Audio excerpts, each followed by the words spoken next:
So here we are at Animal Kingdom. The place is packed and it's hot as balls. You gotta take all the bags out. Best place to spend the day. Water fan. They're Mr. Fans, huge Mr. Fans.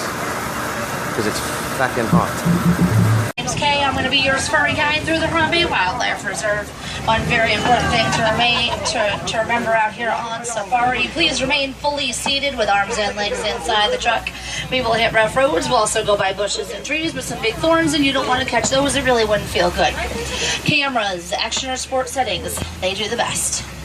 But here in the Harambe Wildlife Reserve, like so many reserves in Africa, we are working with the Disney Conservation Fund, trying to figure out the best ways to help a lot of animals in Africa in trouble right now. Coming in though, this is the Little Ituri Forest and animals out here on either side. So over to the left, now those are some greater kudu, large kind of tannish gray antelope, male greater kudu. They stand 5 feet at the shoulder, weighing up to 750 pounds. Males have long twisty horns, not seeing any there. Those are lovely ladies. Over to the right side, though, back there in the trees, looks like an okapi. It was kind of hanging around. Let's see if we can get a good look at it around the corner. Okapi, they have a brown upper body, some black and white stripes on their legs. Okapi are a relative of the giraffe. You're right. All the way back. Don't let the stripes show you. Very shy animals, very reclusive. Because of that, the okapi wasn't discovered by the Western world until about 1901. Now we are coming around on a watering hole over here to the left, where you can find pretty amazing animals like the black rhino. And I see a black rhino up here. Let's go get a look at it. Laying down right over here. Look at that. Right there in the those trees. Always a privilege if you can spot black rhinos. They have been poached nearly to extinction for their horn. Today, there's fewer than 5,000 black rhinos left in the world. Here, we are trying to help them out, though. We work with groups in Africa, making sure any needing veterinary care or rehabilitation, that they are getting the care that they need.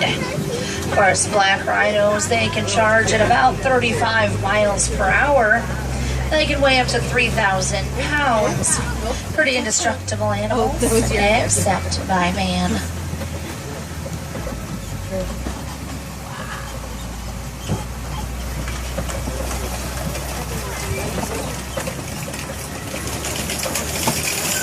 Alright, we're going to leave this forest behind here now, though. We're going to head on over to the Safi River. Let's see if we can find some hippos.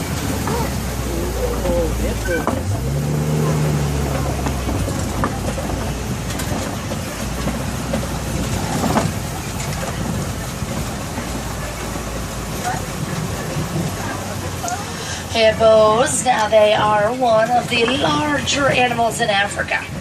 A male hippo can weigh up to 5,500 pounds.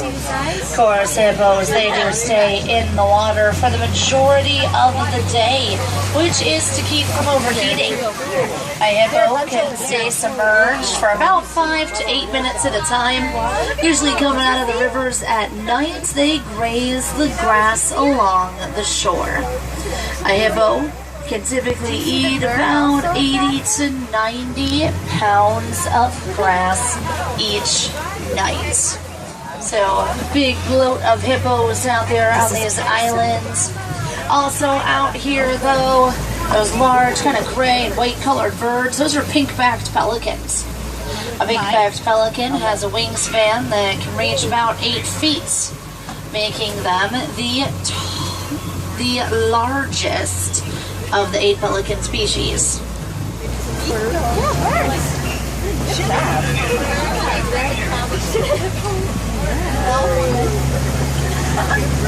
And so here we go. We got a rickety bridge here. Now we got to cross over this. As we do, take a look under us. Check out all those Nile crocodiles.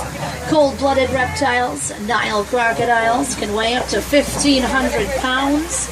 Reach about 20 feet in length.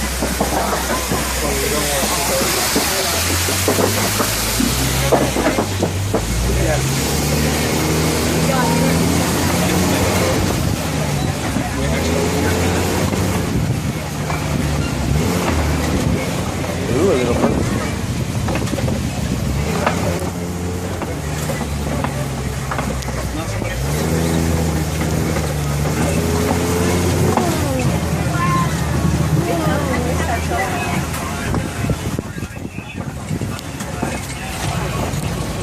Alright, now do take a look over here on the right side. Check out the tree standing there, guys. Pretty cool looking tree. Kind of looks like it's upside down. That is a baobab tree. Baobab trees, they can remain leafless for up to 9 months out of the year. And they store water inside of that big trunk. Allows the baobab to survive long periods of drought. Now here we go though, coming down onto one of my favorite views on the reserve, guys. These are the Serengeti grasslands. The Serengeti grasslands stretch hundreds of miles across East Africa and are a super highway for millions of animals that migrate across them every year. They're also home to some of the more famous animals that live out here, like lions and elephants. It's all part of the wild Africa that we're trying to conserve. Do take a look here to the right side as we're coming down this hill. Check them out. Those are white-bearded wildebeest out there. Wildebeest. Now that does mean wild beast in Afrikaans. You may hear them referred to as new. G-N-U. New is a word that mimics the grunting sound that the wildebeest makes. And also out here with those big horns, guys, those are Ankole cattle. We're going to try and get around. Let's see if we can get a look at them. Take a look over here to the left side, though, real quick. See that standing over there? That's an African wild dog. Let's see here if we can see a little better. Yeah, looks like there's a whole pack of them that are laying around back there. African wild dogs, the most successful hunters in Africa. You might hear them called painted dogs because of their coloring. But they're even more successful than the large cats. That's all about how they go about it. African wild dogs live as a pack, 5 to 15 adults, led by an alpha male and alpha female. When they go out on the hunt, they go as a pack. They track their prey until it's just too tired to move any further, and then they go in. African wild dogs, they literally track their prey to exhaustion. Alright, so let's see here now if we can get up here. Got these Ankole cattle. Looks like they might be going to be on the move, so we'll try and get these kind of heading our direction from the left. Ankole cattle, also known as Watusi cattle. It's after the tribe that first domesticated them. They're actually the only domesticated animals out here. Those big horns of theirs, though, those will get about 3 to 4 feet long each side, reaching up to 20 inches in circumference around the base. They do look heavy, but they're actually all hollow inside and honeycombed. Blood circulates through them, dispersing any excess heat. Those big horns of theirs are actually a pretty amazing coolant system out here. Oh, it's really cool. This is so cool. All of these animals are around. Alright, now I thought I saw an antelope kind of moving into those bushes as we were coming around by those Ankole cattle on the right. Looks like a water buck, but I can't see it now. I lost it. They're kind of gray and shaggy. Did you see the giraffes? We'll keep moving. Alright, a whole tower of giraffes over here on the right side, so we'll get these instead.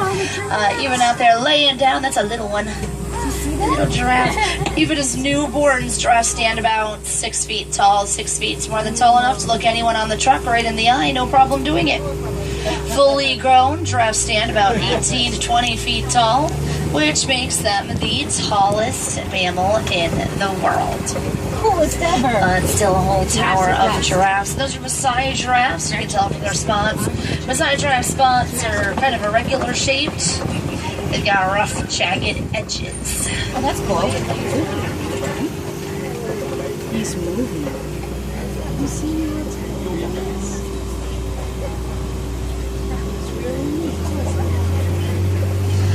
Alright, we're gonna head now into Monkey Point up here. Let's see if we can find some mandrills. Mandrills live in large troops. They're very shy. Sometimes you don't see too many. Always worth a glance though, because if we do see mandrills, I hope they look a little familiar to you. They've got bright red and blue colors on their faces and backsides. The most colorful monkey in Africa. Here now, mandrills. I don't see any just yet. Sometimes you'll see them moving in the bushes or just kind of walk along the edge of the cliffs. I don't see any. Alright, I bet you guys can picture a monkey with red and blue colors. Well, let's get up here. Let's see if we can get a little closer to this elephant. Now, male bull elephants like this, they do tend to live all by themselves or in an all-male, very loose group. So, big bull elephant standing out there. We are going to head over towards the red clay pits, though, and we're going to see if we can find the whole herd, because that's where they like to be. Greatest threat, though, for African elephants has been poaching for their ivory tusks. Now, they face habitat loss as well from mining. Here, we're trying to learn what we can about elephant communication. Something we've learned is that elephants run away from the sound of bees. Good news for farmers with issues having elephants get on their land and destroy their crops. Now they build beehive fences, keeping elephants safely away from the farmer's land. Farmers can make a profit selling the honey. Oh, I think I see some elephants up ahead, so let's see if we can get a look at them. Elephants eat red clay. What? And it's because it gives them beneficial minerals.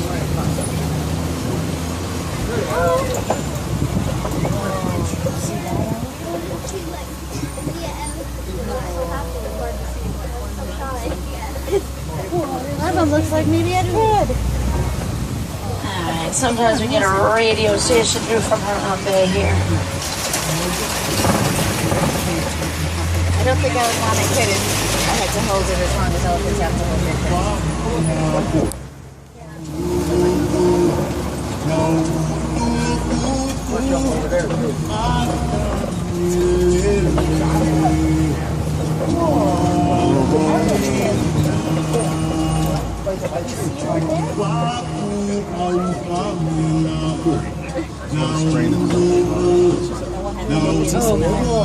Gretchen, there's that spraying himself with water. Oh, we're gonna see it as we come up. 1, 2, 3.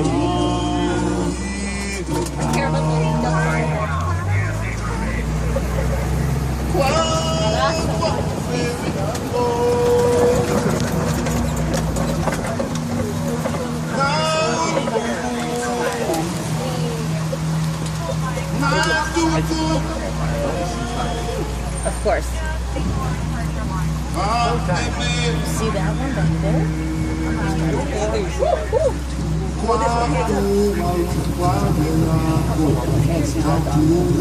There you go. He's drinking water. Let him drink.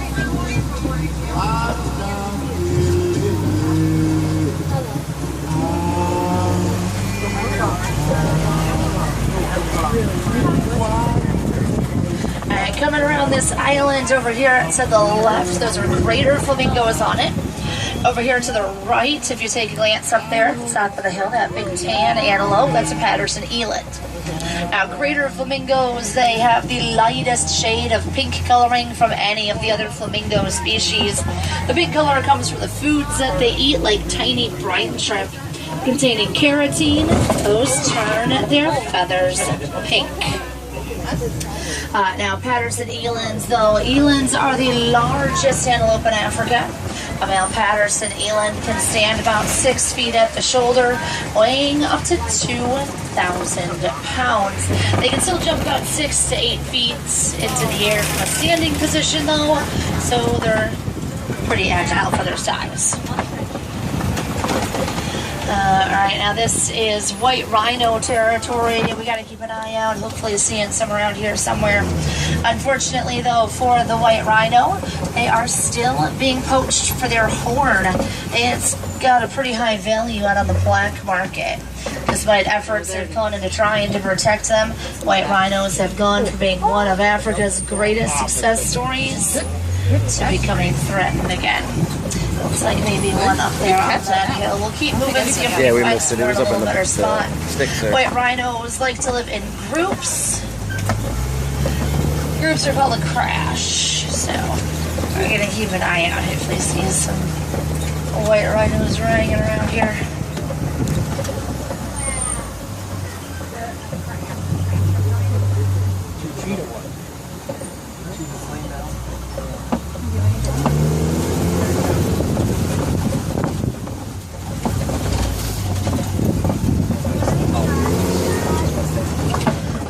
Like coming around here on some Kopi rocks. Kopis are big rock formations. They just kind of jut up out of the savannah. Great places to find lions. Lions love Kopis, make a nice vantage point for them across the savannah, and they're a really good spot just to lay out. And it's important if you're a lion, they're inactive 18 to 20 hours out of the day. See if we can find any other here. Definitely some zebras up ahead though, and some bontebok. So we're gonna get around these rocks and try to get a little closer there. Bontebok are little brown antelope though, that are a relative of the wildebeest. They're nearly extinct in the wild. So really you can only see bontebok if you visit reserves like this.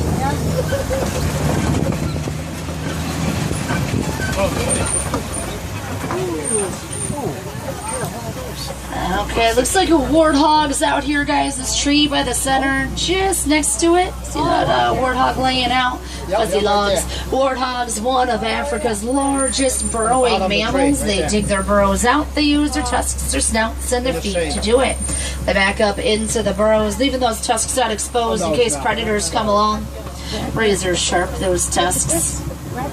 Ostriches over here on the left, largest bird species, running at about 40 miles per hour. Very keen eyesight too. They have the largest eye of any land animal. Now here we go, those zebras on the right, those little brown ones are the bontebok, and under the tree those are ostrich eggs. Those weigh about 3 pounds each, largest egg of any bird. Zebras though, black underneath, white stripes over the top. We know that because their noses are all black. That is their base color. And they're incredibly strong. A zebra can kick its hind legs with a force that can break the jaw on a lion. Another ostrich there to the right side. Also, those kind of white-colored antelope are addax. A-D-D-A-X. Addax, those twisted horns of theirs will get about 3 feet long. They can go their whole lives and only take a few sips of water. Addicts get their moisture from the foods that they eat.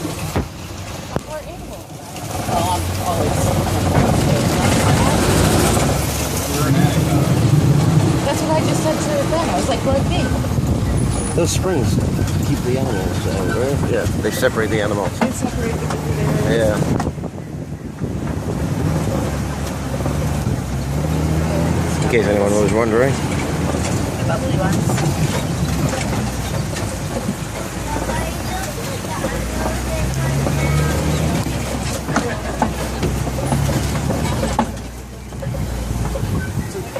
Those springs right there. Keep the different animals separated. Now living on the land with some of the animals we have seen out here, and it's not without its challenges. There's plenty of organizations out here though that are working, trying to educate people on the best ways they can go about it. Some groups are working with farmers, teaching them those techniques they can use to live on land with animals. Other groups are trying to introduce economic stimulus, hopefully deterring people from poaching as a lifestyle. But the overall goal of any conservation is to find a balance between animals and people. That way, everybody wins. It looks like we made it back to the warden's post here. Gather loose items you brought on board. Wilderness Explorers, this is symbol 1. We don't say goodbye here in Harambe. We say Kwaherini, which means go well.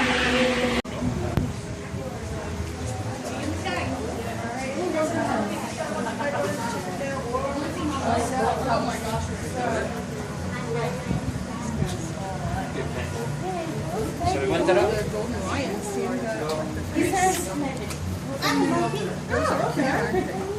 Are you a monkey?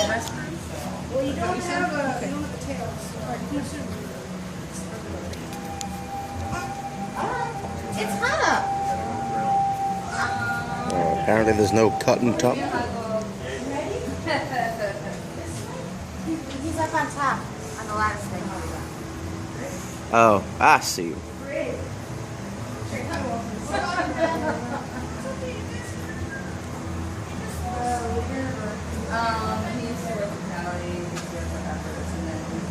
And there's a Jeffrey's Marmoset. Marmoset.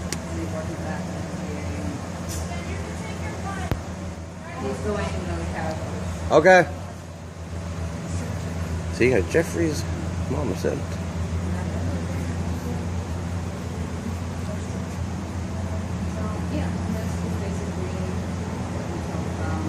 There he is. It's too hot. They're all chilling. And there's the train.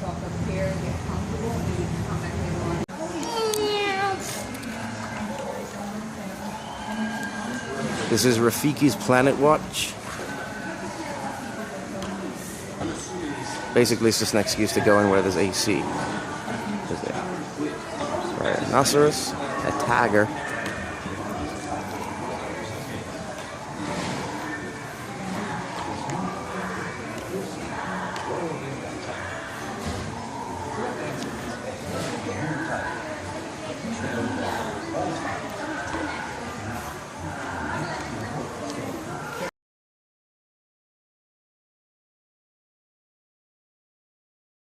Alright guys, that's the end of day 4, day 1 of the parks. That was Animal Kingdom. It's not really one of my favorite parks, so I didn't really do much on it. Plus it's balls hot here. So the little guy couldn't stay out too long, so we came back to the hotel, did some pool time. Tomorrow is just a pool day, so there's probably not going to be much to report tomorrow either. But stay tuned. I'm going to have some great stories when I get back. I'm going to make some videos when I get back home, and I can edit and tell you some really cool, well, really funny stories because something happened on the plane. I may have caused some trouble, but we'll get to that when I get back home. But I'll see you guys tomorrow. Peace.